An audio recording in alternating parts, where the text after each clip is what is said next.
Mrs. Elizabeth Sibley. Your wife? Yes, but why? Just curious. Mrs. Elizabeth Sibley, business successfully concluded. Leave Washington today, arrive home Tuesday, kiss the children. Love, Hiram. Kissing the children's going to cost you extra. Stay tuned for comedy and the Cavalcade of America.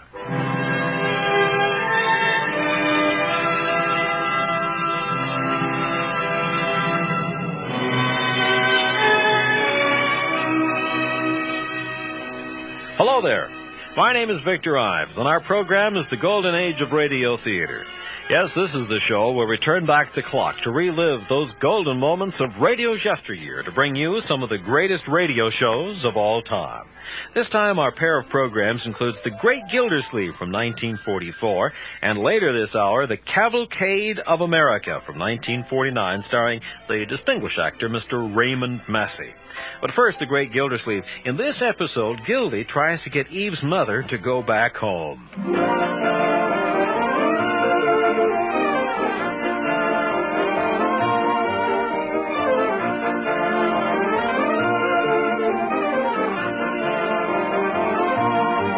We take you now to Summerfield. Go ahead, Summerfield. This is Summerfield. With the primary elections only 4 days off, political rivalry here has reached its peak.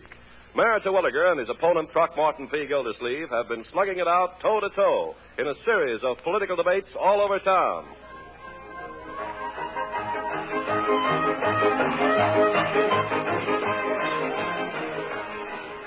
That's the way it's been all day, folks, and here's the kind of debating that's been going on. And that's why I say to you, my friends, taxes must be reduced, and reduced immediately. Because if taxes are not reduced, what is there going to be left for any of us? You're forgetting something, Mayor. What?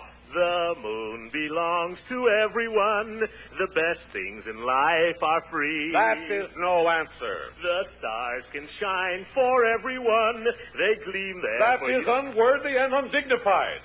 I challenge my opponent to put down his ukulele and give the taxpayers of this town a straightforward answer on the question of school appropriation. Ukulele.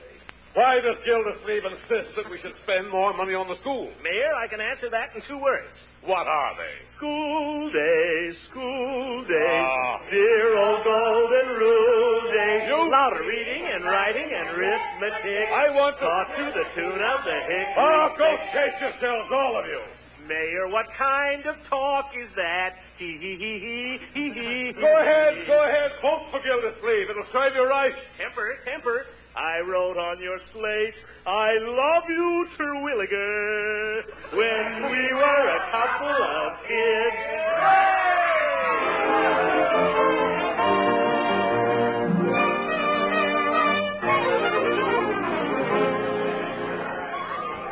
Congratulations, Commissioner. You really had him on the ropes there. Well, I guess I got his goat a little, friend. Mr. Gildersleeve, I'm just going to vote for you every chance I get. Oh, thank you, madam. Well, let's be getting along, Leroy, shall we? Do you really think you're going to get elected? I don't know who stands a better chance, my boy. Why? Why do you ask? Well, I ran into a lady today, and she said she wouldn't vote for you unless she knew which party you belonged to. Well, did you tell her? How could I? I don't know myself. Leroy, you mean to tell me you don't know what party your own uncle is affiliated with? No. Do you? Certainly. I'm a candidate for nomination on the Progressive Fusion ticket. I thought that's what Mayor Terwilliger was. He is. How come? I thought Terwilliger was no good. He isn't. But you're both what you said. Progressive fusionist, yes. Only the mayor is a reactionary progressive. That's why I'm opposing him. I don't get it. You see, my boy, the election next Tuesday is just a primary election. What's that? Well, that's to decide which of us is to be the party's candidate for mayor in the fall. The man the progressive fusionists nominate in June will run against the independent progressives in November. Independent progressives? Who are they? That's the other party here in Summerfield. No good, huh? No good. Too radical, my boy. They don't amount to much anyway. If I get the nomination in June, I'm as good as elected. Unc? Yes? Whatever became of the Republicans and the Democrats? Well, I'll tell you, Leroy. Funny about them. Back about 1932, the Republicans in Summerfield sort of went underground for a while. And in the meantime, the Democrats got to fighting among themselves, and they split up into the Progressive Fusionists and the Independent Progressives. So then the Republicans came out and took sides, and there you are. Is that clear? Clear as mud. All I know is I'm for you. Well, don't worry about it, my boy. By fall, your uncle will be mayor. And the chances are you'll have a new aunt, too. I say the chances are you'll have a new aunt, too. Unc, Yes? how far can you throw this rock? Oh, for tonight. Go home, Leroy. Go on, run along. I got to stop in here at headquarters. You're listening to the Great Gildersleeve on the Golden Age of Radio Theater. Hal Perry will be back in just a moment. Now, back to the Great Gildersleeve. Well, hello, Judge. Floyd? Hi, Commissioner. Well, how'd it go, Gildy? Gentlemen, you're now standing in the presence of the next mayor of Summerfield. How do you know? Judge, it was a slaughter. I mowed him down. I only wish Eve had been there. She'd have married me on the spot. Say, Commissioner, you really going through with it this time? Going through with what? What kind of a question is that? If you're referring to my forthcoming marriage... Oh, no offense, Commissioner, no offense. I just meant, well, as long as you know what you're doing. Of course I know what I'm doing. Well, I just meant, well, I remember when you were engaged to that other party last year, that Southern party. Miss Goodwin is not a party, Floyd. She's my fiancée, and a very lovely lady. Isn't she, Judge? She is indeed. And she has a very lovely mother, too, hasn't she, Gildy? I like her mother. Of course you do. When's she leaving town, Gildy? Just as soon as I can get her reservations. And that's what I wanted to talk to you about, Judge. You're my campaign manager. You're supposed to be in charge of arrangements. Now, Gildy, reservations are hard to get without priorities. Well, there ought to be a priorities on mother-in-laws. But I like her, you understand. Hey, you know, I might be in a position to help you out there, Commissioner. Oh? You think you could get her reservations? Well, I know the man that could. Al Bergman down at the depot. I did him a favor once by keeping my mouth shut. Floyd, if you could take care of this for me, I'd be your friend for life. Could you call him up now? Well, I'd like to do you the favor, Commissioner. Only remember it was me that did it. Oh, Floyd, you're a pal. I don't know how many people would go to that much trouble for a friend. Do you, Judge? You're darn right you don't. I only hope I can do as much for Floyd someday. Depot, is Al there? Oh, this is Floyd, Al. Floyd Munson. Yeah. How you been, Al? Tell him I'd like to get a lower on the 619 tomorrow night. That's good. How's the wife? Tell him he hasn't got a lower, an upper will do.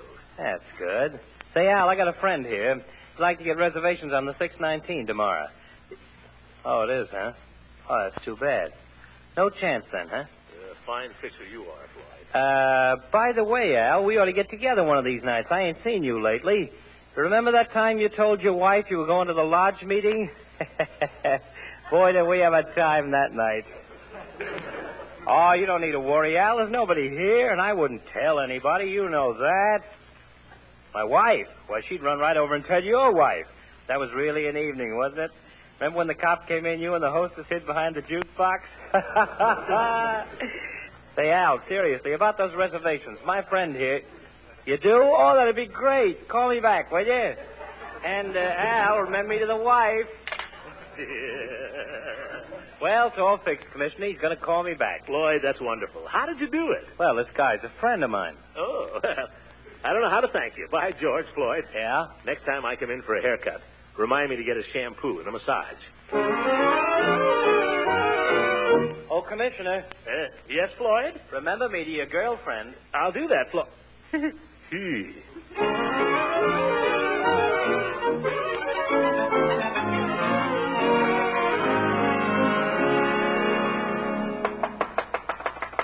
6:30.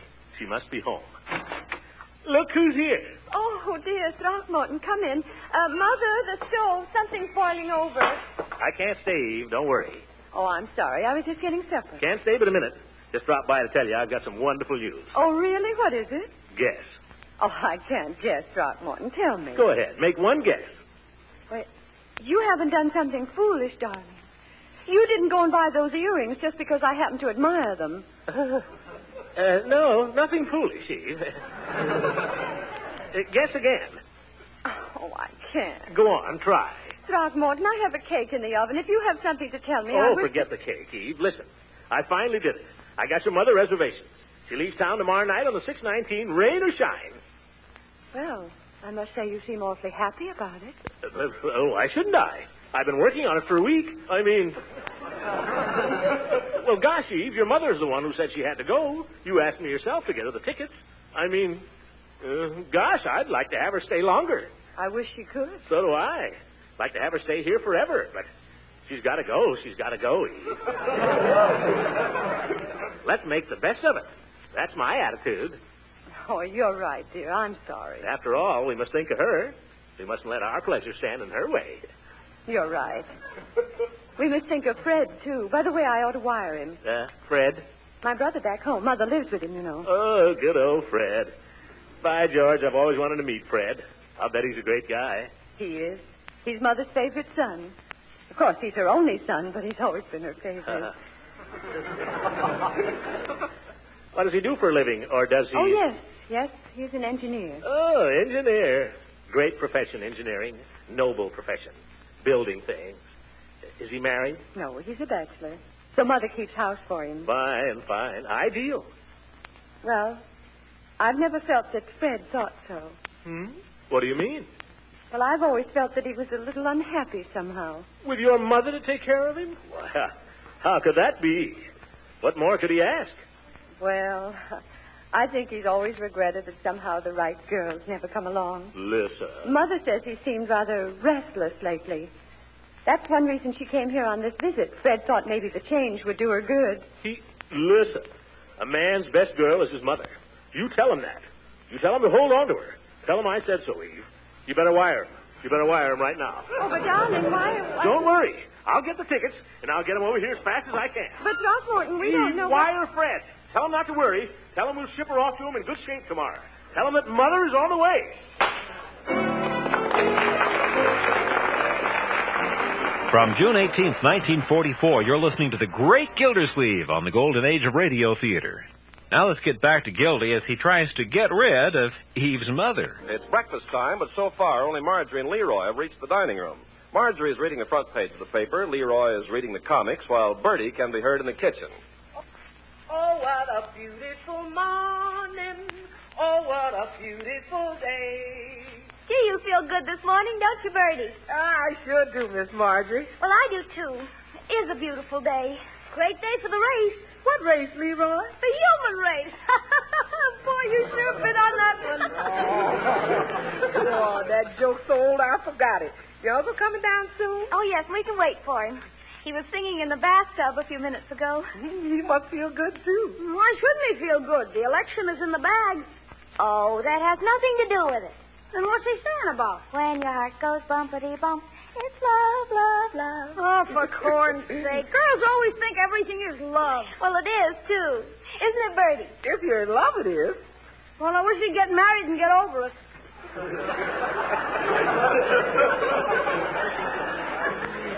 What? Well, I mean, it'll be great when they're married. How come you think so, Leroy? Well, if my aunt is principal of the school, can you see those teachers pushing me around? Well, I like her because she's nice. You like Miss Goodwin, don't you, Bertie? Well, if Mr. Gildersleeve likes her, I like her. One nice thing about her, she don't know nothing about cooking. That'll save a lot of wear and tear on my personality. Well, good morning, good morning. And a special good morning to you, Bertie. Why a special one for me, Mr. Gildersleeve? Because you're the only member of my household that's able to vote on Tuesday. You're 21, aren't you, Bertie? Yes, sir. I'm 21, going on 34. Well, are you registered? Been registered ever since I've been in Summerfield. Fine, Bertie. I won't attempt to influence your vote, but you can have all day Tuesday off. Thank you, sir. In the meantime, would you like a little breakfast? I would indeed, Bertie. I've got to make a phone call, though. Bring it right in. Yes, sir. You seem to feel pretty good this morning, huh? Never felt better in my life. That's because you're in love. Well, that may have something to do with it. The fact is, Hello? Hello, Floyd? Gildersleeve. Any news for me? He's got him? All right, when do I get him? I don't care how sure you are, I want to see him. Fine, Floyd. I'll pick him up at the barber shop in a couple of hours. So long. By George, if I wasn't going to have breakfast, I think I'd go upstairs and take another bath. For goodness sake, why? Because now I've really got something to sing about.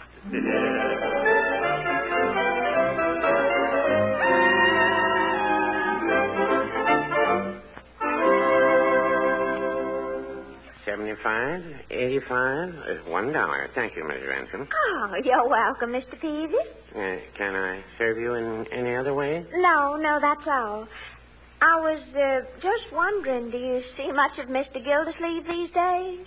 Oh, yes, he comes in every now and then to pass the time of day or to have a soda. Oh, does he have as many sodas as he used to? I wonder if there's any question of professional ethics involved here. Professional ethics? No, I was just thinking out loud, Mrs. Ransom. I don't like to violate the confidence of a customer. Oh, you man. I'm just asking about Throckmorton as an old friend. You know that, Mr. Peavy. After all, I was engaged to marry him once. No, of course. Well, I think I can safely tell you that he has definitely cut down on his soda. Oh, the poor man. I knew she'd be making him take off some flesh. She? Yes. Oh, that worries me, Mr. Peavy. Some men have to be fat to be healthy. Yes. But I think Mr. Gildersleeve overdoes it. Well, tell me, I understand his mother-in-law's in town. I mean, Miss Goodwin's mother. Have you met her? Well, yes, they've been in once or twice. Just small purchases, but we chatted quite a bit. What do you think of her? What do I think of her? A very pleasant woman. I know, but what do you really think of her? You want my frank opinion? Yes. A very pleasant woman. Well, the only reason I ask is I'm curious to know what Eve Goodwin... Oh, hello, Throckmorton. Oh, hello, Leela. Hello, Peavy. Good morning, Mr. Gildersleeve. What can I do for you today? Oh, I'm in a spending mood, Peavy. Want a box of candy, some magazines, some... you haven't got any flowers. Well, what's come over you, Throckmorton? Don't tell me Eve's having another birthday. Now, Leela, it just happens these gifts are for Eve's mother. Oh, it's her birthday. No, it's not her birthday. Are you in the doghouse, Throckmorton? Certainly not. And I wish you wouldn't use that expression in speaking of Mrs. Goodwin. She's a very fine woman, isn't she, Peavy? A very pleasant woman, yes, she is. I'm very fond of her. Oh, it makes me awfully happy to hear that, Throckmorton, because, you know, in 20 years, Eve will be just like her mother. The reason I'm buying her mother these few little things is because she's going back home. Oh, I see. Well, it's so nice that you're so fond of your mother-in-law, Throckmorton. It's quite unusual. Oh, this whole mother-in-law business is just a myth anyway. Nothing in it. Well, I wouldn't say that. Well, all I know is every time my husband Beauregard's mother came to visit, we had trouble. She had to have special things to eat, and I almost killed myself trying to please her. Well, Eve's mother has I suppose you could call it a diet, but it's no trouble at all. Mm-hmm.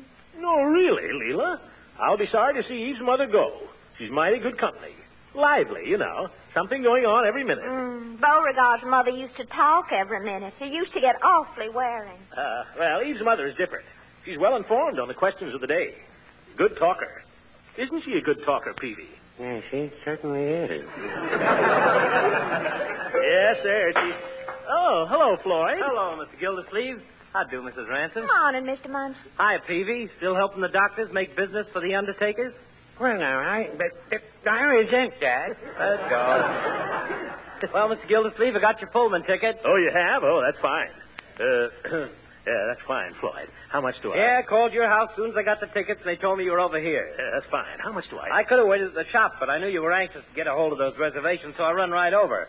He's been calling me 4 or 5 times a day. Floyd. Well, I guess we all know how it is when a fellow's trying to get his mother-in-law out of town. Oh, shut up.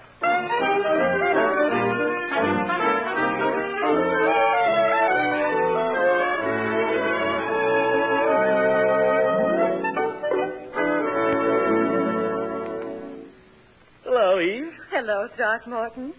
My, what are all the packages? Oh, just a few little going-away things for your mother. Oh, how sweet. I'll call her. Oh, no, don't bother. She's probably busy packing.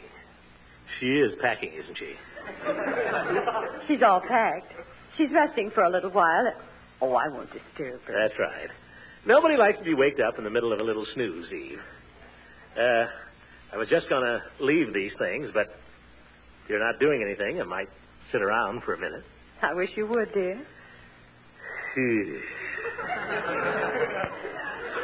Oh, look, here's the Pullman ticket. Yeah, lower 9. Very comfortable, right in the middle of the car. Oh, that's wonderful. And with all these presents, Mother will be traveling in style. I'm having a corsage sent to her at the depot. Oh, Throckmorton, you're doing too much. Not the way I look at it, Eve. Now, sir, the best is none too good for my girl's mother. You're awfully sweet. So are you. Will you still think I'm sweet when I'm Mayor Gildersleeve? Of course. Only then I'll say you're awfully sweet, Your Honor. By George, Eve, you're quite a girl. Eve, dear, is there someone with you? It's Throckmorton, Mother. Did we wake you up? Oh, no, I wasn't really asleep. Good afternoon, Throckmorton. Hello, Mother. I certainly didn't mean to disturb you. You didn't. Mother, I insist you must get a little rest.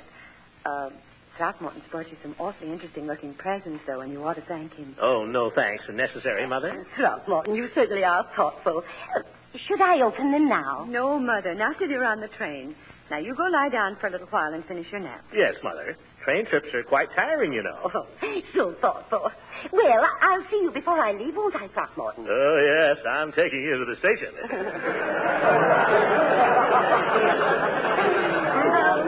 He thinks of everything, doesn't he, dear?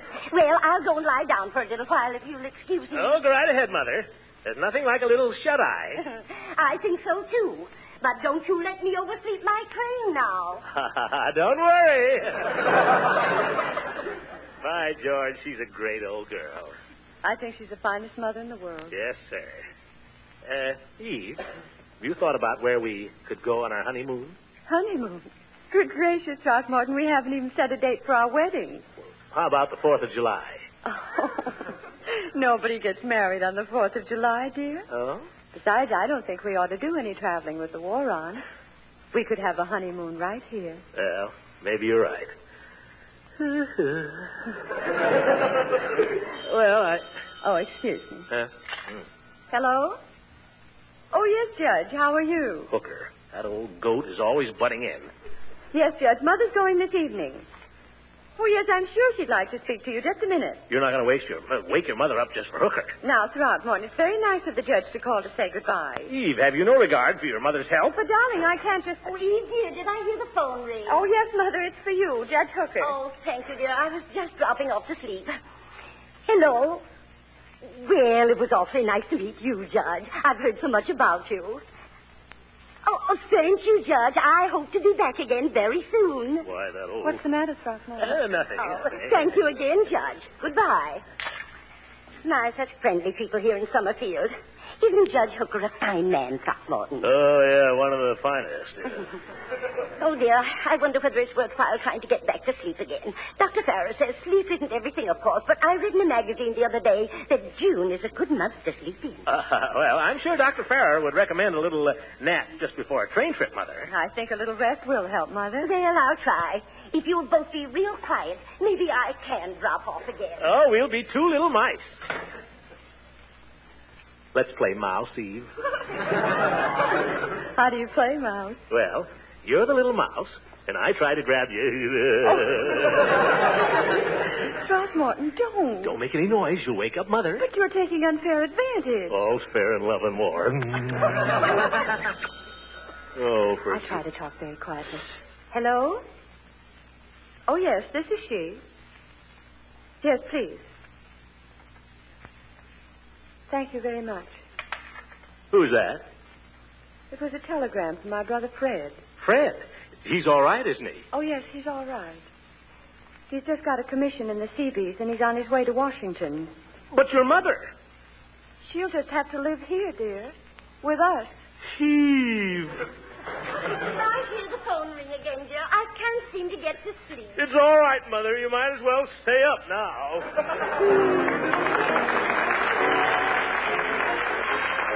From June 18th, 1944, the Golden Age of Radio Theater has presented The Great Gildersleeve.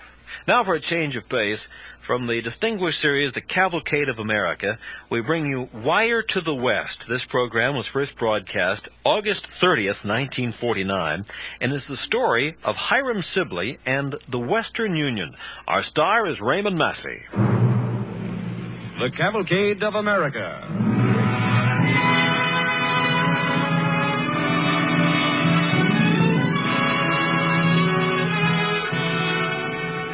America. America means skyscrapers and haylofts, the crack of a pioneer's flintlock and the sound of the riveter's machine, the outline of a church steeple against the midnight sky. America is your story. America is you and everyone you know.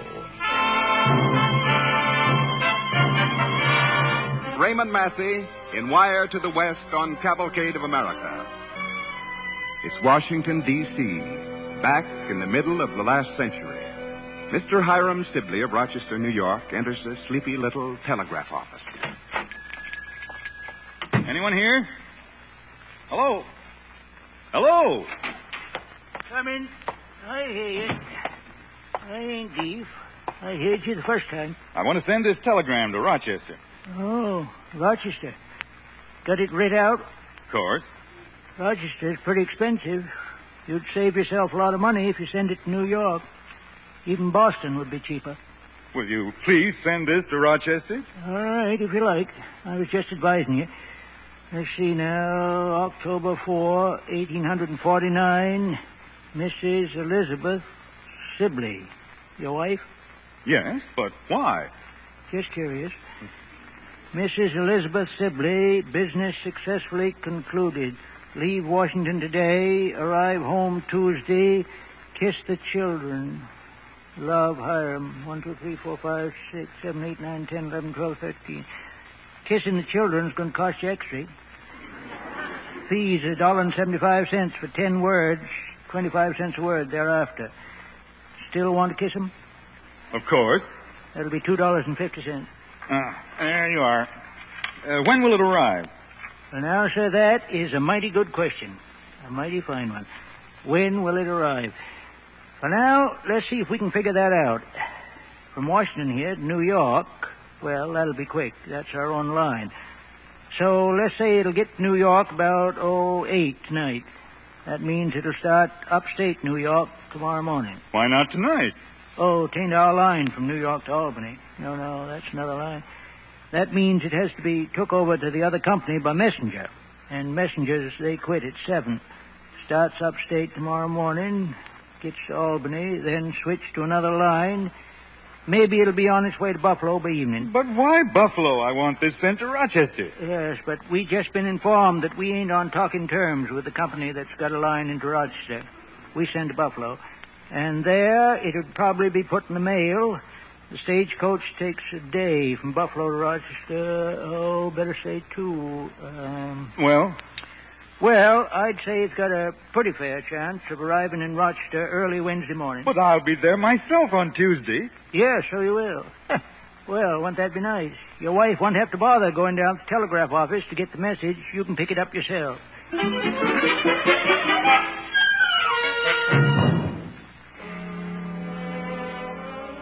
100 years ago, the infant telegraph industry teetered on the brink of chaos. Over 50 different lines, large and small, were operating along the eastern seaboard of the country, a few even reaching timidly westward towards the Mississippi. But it was progress without pattern. Messages more often than not failed to get through. Rates were raised and lowered without reason, without warning. And that was a bare 100 years ago. I tell you, Hiram, it's a tremendous opportunity. You've just got to come in with us. Build another telegraph line? Judge Selden, seems to me the country is overstocked with telegraph lines already. And they're all of them bad. Oh, Elizabeth. Mrs. Sibley. Oh, sit down, please. You go right ahead with your talk. I'll pour the coffee. Well, Hiram, can I count you in? I don't see it, Judge. You don't? No. Seems like a ridiculous venture, at least at this time. Right after Morse invented the telegraph, every Johnny and his cousin Mary began building telegraph lines. The result is that the country is suffering from a bad case of telegraphitis. But, Hiram, the country's growing, and the telegraph will grow with it. Maybe so. Maybe when the men who run the telegraph industry begin to get some idea what the public expects, what it wants, maybe then it will amount to something. Well, I must say I'm disappointed in your reaction, Hiram. That's the way I feel about it, Judge. As things stand now, I want no part of the telegraph. Well, then I suppose there's no use taking up more of your time. I'll be getting on. Oh, but you will stay and have some coffee. Sorry, afraid not, Mrs. Sibley. It's late. Past my bedtime. No hard feelings, Judge. Oh, of course not. Won't change your mind, Hiram? No. Well, good night. Good night, Judge. Good night. That surprises me. The judge is usually so sound in his business judgment, but this wild scheme telegraph, I don't see it. I think I'll sit and read in the parlor for a bit, Elizabeth. Have you seen that book I was reading? The Federalist Papers? Uh-huh. Oh, I put it on your desk in the study. Is it an interesting book? Very interesting. The arguments of Hamilton and Madison and some of the other great statesmen of the time for the need of a strong national government. You wouldn't think they had to fight for the Constitution, argue for it, but they had to. They had to show that the country would never get anywhere as long as the states kept apart, each rivaling the other. They showed that the only way the country could survive was with a strong central authority. Seems to me, Hiram, that that's just what the telegraph companies need. Hmm? Well, isn't that right? You mean some central authority? Well, something to bring them together so they can serve the people efficiently. So they can give the country what it needs, a responsible, dependable, cheap way of sending messages across the country. Yes. Well, I'm going up to bed. Good night, dear. Good night.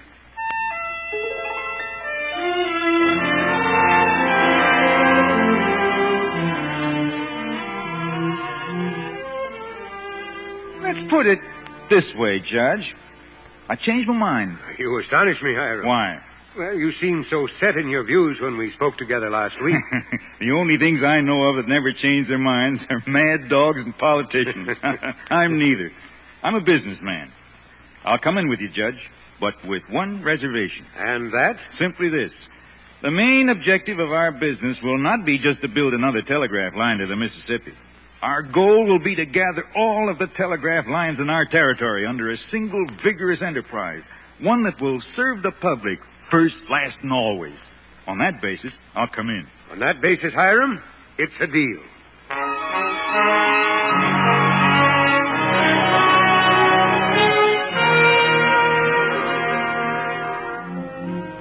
On September 6th, 1850, Hiram Sibley, Judge Samuel Selden, and a group of other prominent Rochester businessmen formed the New York and Mississippi Valley Printing Telegraph Company. As soon as all the details were set, Hiram Sibley, battered old traveling bag in hand, began to wander along the highways and byways of the back country of the Middle West. He began to lay the groundwork of his dream. Hello there, blacksmith. I say hello. Hi. Are you Mr. Kittlehine? Yep. My name is Hiram Sibley. I'm very glad to meet you. Shoe? Got a horse to shoe? Well, bring the critter in. No, I said I was glad to meet you. I don't trifle beef. Emmy, come here and find out what this fellow wants. Come in. Pretty hot weather, isn't it, Mr. Kittlehine? No, ain't gonna vote for that fella. Gonna vote straight Whig ticket. You be wanting something, mister? Yes, ma'am. My name is Hiram Sibley. I've been told that your husband owns some stock in the Cleveland and Cincinnati Telegraph Company. Is that right? Wished it was, but 'tis. What's he saying, Emmy? He ain't said nothing yet, Pa. Well, then I'll get back to work. No, wait. I'd like to talk to you about the stock. Do you have it here? Part of it. Part of it? Had a mighty fine engraving of Jackson on it. We got it framed inside. Pretty picture. You've got the stock framed? No, just the picture. Cut it out and fixed it real nice. But where's the rest of the certificate? Let me see now. Oh, sure enough. It's patched over the leak we had in the kitchen. Mighty strong paper. Holds out the water real good. Well, what's he saying? He ain't doing any saying, Pa. I'm doing all the saying so far. Well, get to it. Mrs. Kittlehine, I'd like to buy the stock. You're fooling. No, I'm not. I'll give you $20 for it. Pa, he said... I heard him. Ain't too deep to hear a fool offering good cash for a water patch. Emmy, go fetch the picture in the paper before this here sucker squirms off the hook.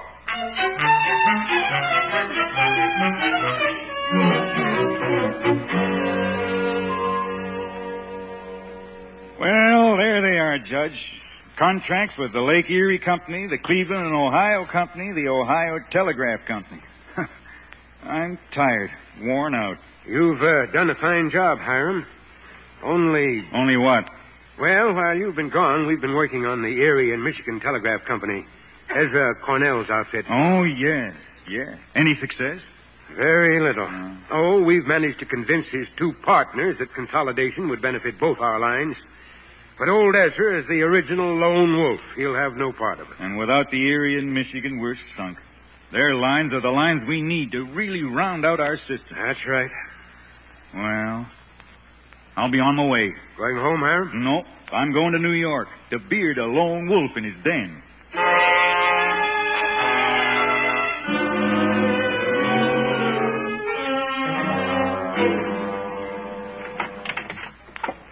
Young man, is Mr. Ezra Cornell in?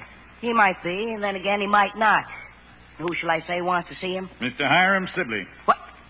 What? Come again? Mr. Hiram Sibley. Mr. Hiram Sibley? Yes, please announce me. Oh, my. Oh, my. Is something wrong? Not yet, but when I tell Mr. Cornell that you're out here, I reckon everything's going to go wrong. You ain't got no weapons on you, have you? Don't be ridiculous. Well, all right. But don't say I ain't warned you. Mr. Hiram Sibley. Just wait till I tell that to Mr. Cornell. We'll return to the Cavalcade of America on the Golden Age of Radio Theater in just a moment. Now, back to the Cavalcade of America.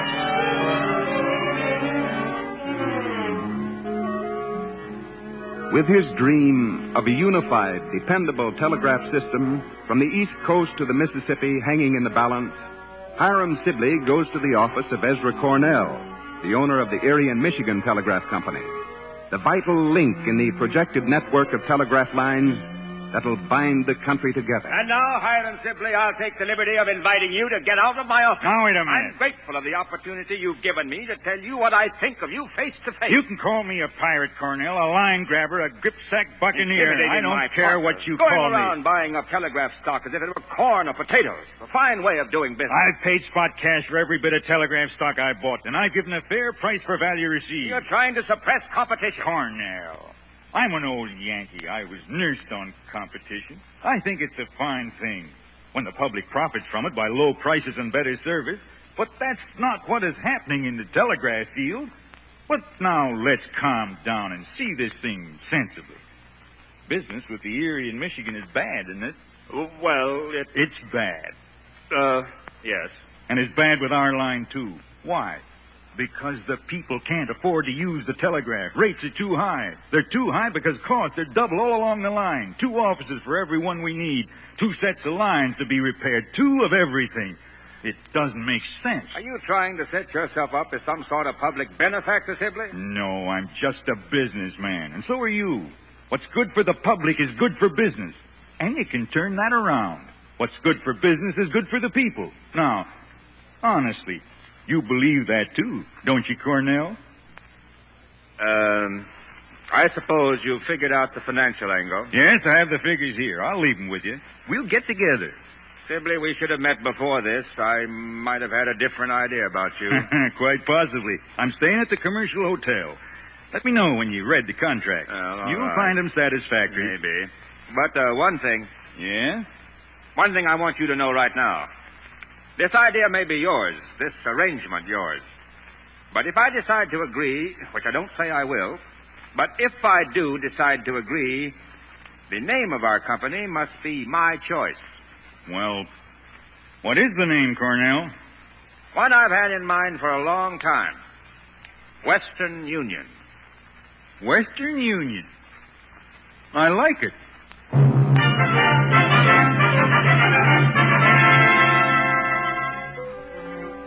By 1860, the Western Union Telegraph Company gave the people the means of instantaneous communication from the Atlantic Ocean to the Mississippi River. It was a going concern, successful, reliable, prosperous. But Hiram Sibley wasn't satisfied. He had an idea. Another idea. Pacific, Mr. Sibley? You're serious?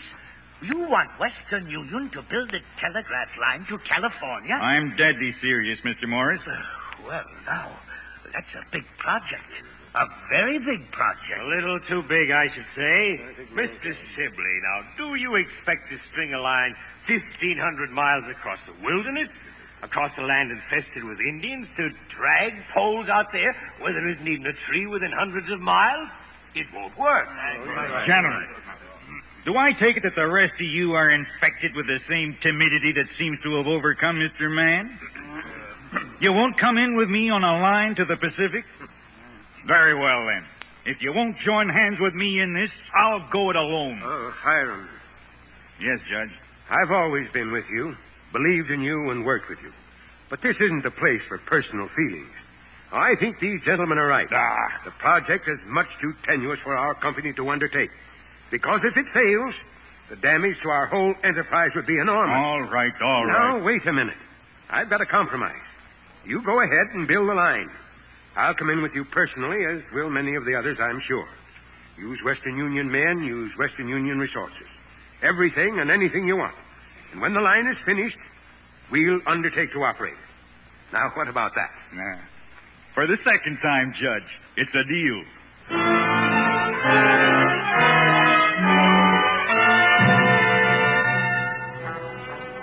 In Washington, Sibley's idea of a transcontinental telegraph line was warmly received by Congress. On June 16, 1860, an act was passed to facilitate communication between the Atlantic and Pacific states by electric telegraph. It was to be done in 2 years from the start of construction, if it could be done at all. In May of 1861, the line east from California was begun at Placerville. July 4th, 1861, the line west was begun from Fort Kearny, Nebraska. Reports on progress flew across the lines of Western Union to Hiram Sibley in Rochester.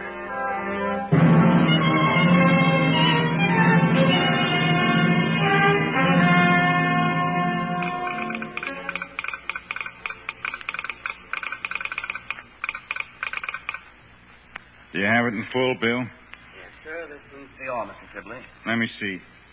Anything serious, Hiram? From Creighton, superintendent of the line going into Salt Lake City. Listen. Contractor refused to deliver poles. What? Only 5 days supply left. No chance to cut our own, as country here is almost barren. Please advise. What are you going to do? We've beaten our way this far. Indians haven't stopped us. Rivers haven't. Mountains, deserts, we've beaten them all. And now a lumber contractor thinks he can stop us. Well, he can't. Judge, you'll have to look after things here for a while. I don't see what good that will do. I don't either, but I'm going west. I'll get Creighton the poles he needs if I have to carry them from the Missouri to Salt Lake City on my back.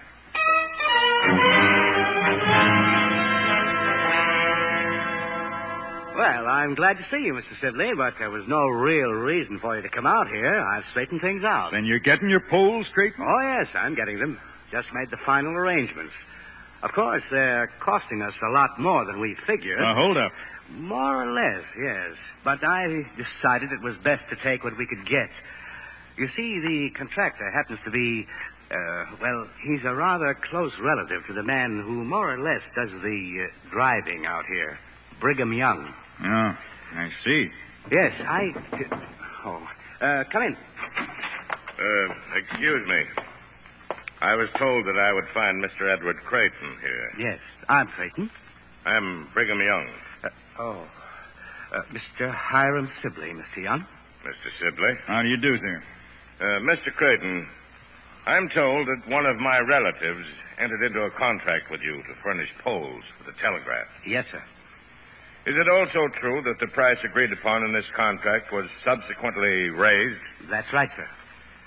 Let me see those contracts, please. Right here, sir. Mr. Creighton, tear up this contract. The poles will be furnished by my relative in accordance with the terms of the original agreement.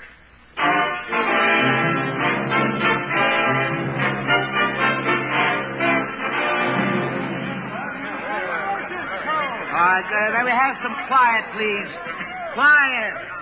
Oh, would somebody please shut that door so we can hear ourselves think? Folks have come from hundreds of miles around for this celebration, Mr. Creighton. Ain't nobody going to shut them up. Yes, I suppose not.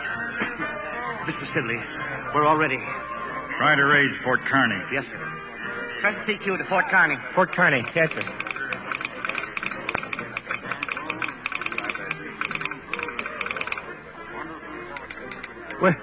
We're in contact, sir. The line is through. Mr. Sibley, the line is through. The line is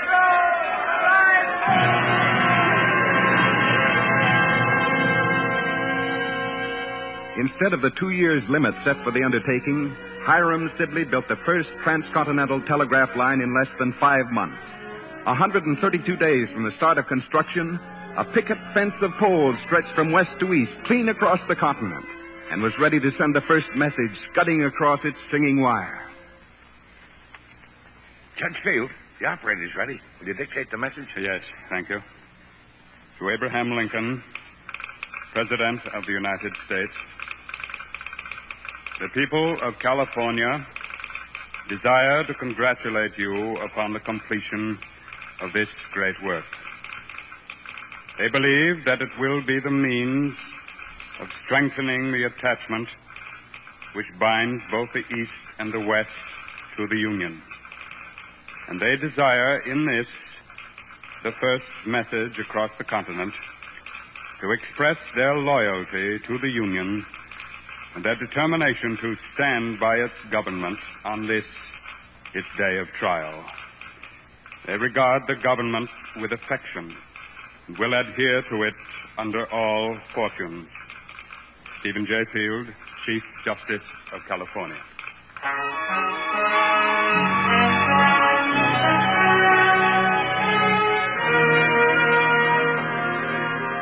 At the moment of crisis, with the country at the brink of civil war, a thin wire helped draw the nation together, brought the Pacific to the Atlantic in the wink of a second, a flash of time. In Washington, Hiram Sibley figured the job was over. Yes, sir. Can I help you, sir?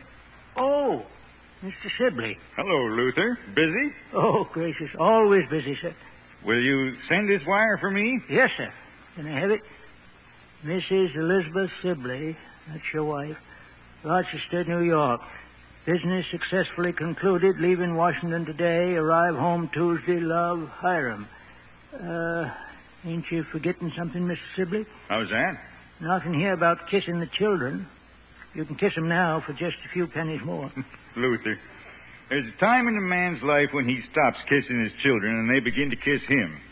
It's one of the ways a man knows when he's getting old. It's 11 years now since I sent that first message, remember? Yes, sir. Like it was yesterday. Well, if nothing else, the 11 years has saved me the expense of telegraphing kisses to my kids. Just send the wire as it is, Luther. Yes, Mr. Sibley. I hope the wire will arrive before Wednesday. Oh, it'll be in Rochester within the hour. And you can depend on that, sir. You can depend on that, Luther. You just said it. That's the greatest thing, the whole 11 years in a nutshell. The whole story of Western Union. From August 30th, 1949, the golden age of radio theater was presented the Cavalcade of America. In just a moment, we'll be back to talk about the Housewives Protective League. A listener from Boulder, Colorado wants to know who presided over the Housewives Protective League. Well, that was Galen Drake, who had a daily show on CBS Radio. Galen gave housewives household hints, recipes, and homespun stories. Very, very popular with the radio audiences of the 40s. The Housewives Protective League, presided over by Galen Drake. This is Victor Ives, presiding over the golden age of radio theater, inviting you to join us next time we turn back the clock to once again relive those golden moments of radio's yesteryear and bring you some more of the greatest radio shows of all time. Thanks for listening.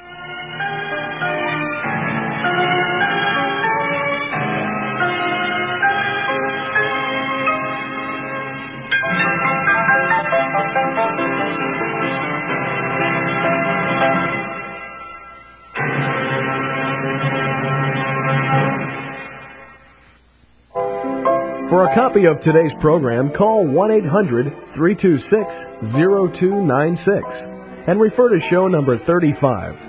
That number again is 1-800-326-0296. And remember to refer to show number 35.